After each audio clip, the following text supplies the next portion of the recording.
इस वीडियो में हम डिटेल में जानेंगे कि ट्रेंड लाइन को सही और इफेक्टिव तरीके से कैसे ड्रॉ करते हैं। साथ ही साथ हम यह भी जानेंगे कि ट्रेंड लाइन को इस्तेमाल करके हम कैसे हाई प्रोबेबिलिटी वाले ट्रेड्स को खोज सकते हैं और प्रॉफिट बना सकते हैं। सबसे पहला सवाल, ट्रेंड लाइन होता क्या है?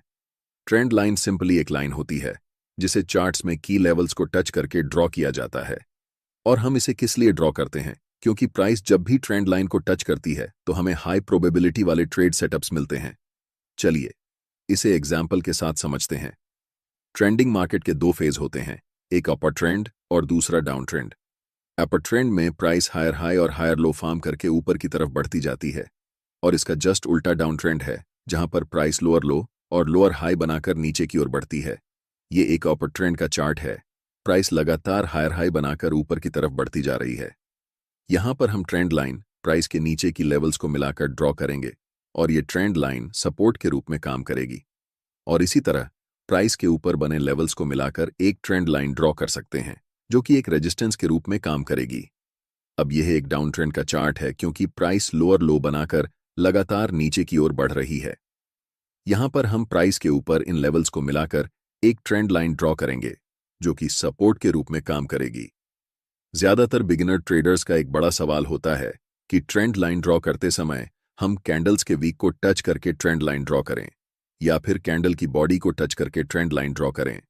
तो इसका जवाब बहुत सिंपल है, कैंडल की बॉडी या फिर कैंडल के वीक से ट्रेंड लाइन को फर्क नहीं पड़ता। सबसे ज्यादा इंपॉर्टेंट बात यह है कि ट्रेंड लाइन ड्रॉ करते समय जितने ज्यादा टच पॉइंट्स होंगे उतनी ही ज्यादा वैलिड और स्ट्रॉन्ग ट्रेंड लाइन कहलाएगी। ऐसे में कहीं वीक टच हो सकता है तो कहीं बॉडी टच हो सकती है या कहीं पर थोड़ा सा डिस्टेंस भी बच सकता है। ऐसा इसीलिए क्योंकि ट्रेंड लाइन सिर्फ एक लाइन नहीं है। ट्रेंड लाइन एक जोन या फिर एरिया की तरह काम करती है। कोई भी ट्रेंड लाइन ड्रॉ करते समय आपको यह ध्यान रखना होगा कि ट्रेंड लाइन कम से कम 3 की पॉइंट्स को परफेक्टली टच करती हो। उम्मीद है कि आप समझ गए होंगे कि ट्रेंड लाइन को ड्रॉ करने का सही और इफेक्टिव तरीका क्या है। अब हम आते हैं दूसरे मोस्ट इंपॉर्टेंट सवाल पर कि ट्रेंड लाइन को इस्तेमाल करके कैसे हम हाई प्रोबेबिलिटी वाले ट्रेड सेटअप्स को खोज सकते हैं और प्रॉफिट बना सकते हैं। चलिए समझते हैं। ट्रेंड लाइन के साथ ट्रेड करने के दो मोस्ट इफेक्टिव तरीके होते हैं।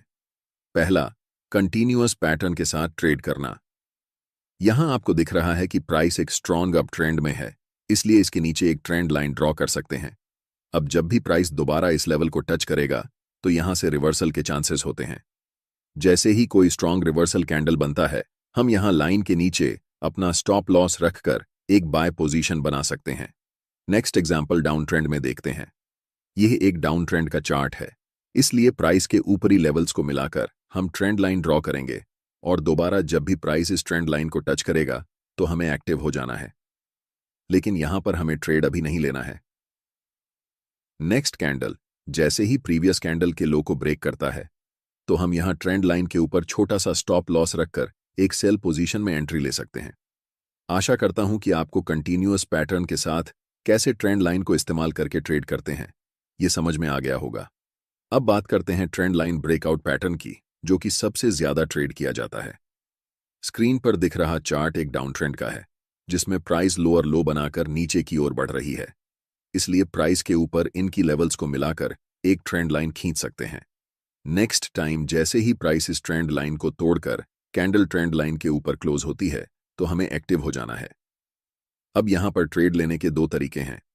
पहले, जैसे ही ब्रेकआउट कैंडल का हाई टूटता है तो आप ब्रेकआउट कैंडल के नीचे अपना स्टॉप लॉस रखकर एक लॉन्ग पोजीशन बना सकते हैं।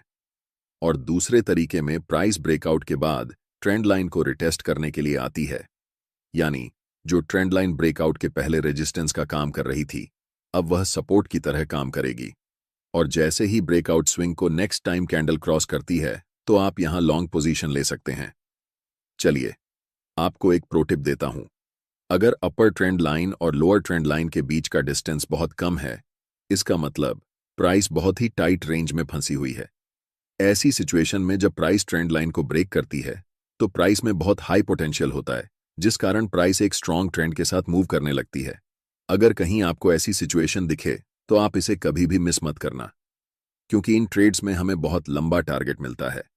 और अब जो हम आपको बताने वाले हैं वह सबसे ज्यादा इंपॉर्टेंट चीज होने वाली है, क्योंकि इसका इस्तेमाल सिर्फ बड़े ट्रेडर्स और इंस्टीट्यूशंस ही करते हैं। और अगर आप इसे सीख गए तो आपके लॉस होने के चांसेस न के बराबर हो जाए। और अब जो हम आपको बताने वाले हैं वह सबसे ज्यादा इंपॉर्टेंट चीज होने वाली है, क्योंकि इसका इस्तेमाल सिर्फ बड़े ट्रेडर्स और इंस्टीट्यूशंस ही करते हैं। और अगर आप इसे सीख गए तो आपके लॉस होने के चांसेस न के बराबर हो जाएंगे, जिसे कहते हैं मल्टी टाइम फ्रेम एनालिसिस। अब घबराइए मत, चलिए आसान भाषा में समझते हैं। मल्टी टाइम फ्रेम एनालिसिस का मतलब होता है अलग अलग टाइम फ्रेम में चार्ट्स को एनालाइज करना। एग्जाम्पल के साथ समझते हैं। यह निफ्टी 50 का 1 डे टाइम फ्रेम का चार्ट है। प्राइस हायर हाई बनाकर ऊपर की ओर बढ़ती जा रही है, जिसका मतलब है कि यहां प्राइस अपर ट्रेंड में है, इसलिए ट्रेंड लाइन प्राइस के नीचे ड्रॉ करेंगे। जब प्राइस ऊपर वाली ट्रेंड लाइन से टकराती है तो प्राइस रिवर्स हो जाती है और नीचे की ओर बढ़ती जाती है। और जब इसी चार्ट को हम छोटे टाइम फ्रेम पर देखेंगे तो ये डीप डाउन ट्रेंड जैसा नजर आता है।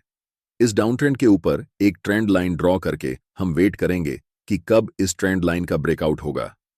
जैसे ही प्राइस हायर टाइम फ्रेम में अपने नीचे वाली ट्रेंड लाइन को टच करेगी तो वहां से प्राइस रिवर्स हो जाएगी। अब इसे ट्रेड करने के लिए हमारे पास दो कंफर्मेशन है। पहला कि बड़े टाइम फ्रेम में ट्रेंड लाइन का सपोर्ट मिल गया, और दूसरा छोटे टाइम फ्रेम में हमें ट्रेंड लाइन का ब्रेकआउट मिल गया। इनकी एक्यूरेसी बहुत ज्यादा होती है। यहां ब्रेकआउट कैंडल के नीचे अपना स्टॉप लॉस लगाकर बड़े टाइम फ्रेम में जो अपर ट्रेंड लाइन है वहां तक टारगेट रख सकते हैं। चलिए इसे एक और उदाहरण के साथ देखते हैं। यह चार्ट अभी हायर टाइम फ्रेम में है। प्राइस लोअर लो और लोअर हाई बनाकर नीचे की ओर बढ़ रही है, इसलिए हम प्राइस के ऊपर और प्राइस के नीचे दोनों जगह ट्रेंड लाइन ड्रॉ करेंगे। जैसे ही प्राइस लोअर ट्रेंड लाइन को हिट करता है तो यह ऊपर की ओर बढ़ने लगती है। और जब इसी चार्ट को हम छोटे टाइम फ्रेम में देखते हैं तो यह चार्ट हमें अपर ट्रेंड में दिखाई देता है, इसलिए हम प्राइस के नीचे ट्रेंड लाइन ड्रॉ करेंगे और ब्रेकडाउन का इंतजार करेंगे। जैसे ही प्राइस ट्रेंड लाइन को ब्रेक करती है और नेक्स्ट कैंडल प्रीवियस कैंडल के लो को तोड़ देती है, तब हम बड़े टाइम फ्रेम में ट्रेंड लाइन के ऊपर अपना छोटा सा स्टॉप लॉस रखकर सेल ट्रेड में एंट्री ले सकते हैं, जिसमें हमारा टारगेट बड़े टाइम फ्रेम की लोअर ट्रेंड लाइन होगी। हमें उम्मीद है कि आपको ट्रेंड लाइन को इस्तेमाल करना आ गया होगा और साथ ही साथ हाई प्रोबेबिलिटी ट्रेड सेटअप्स को ट्रेड करना भी सीख चुके हैं।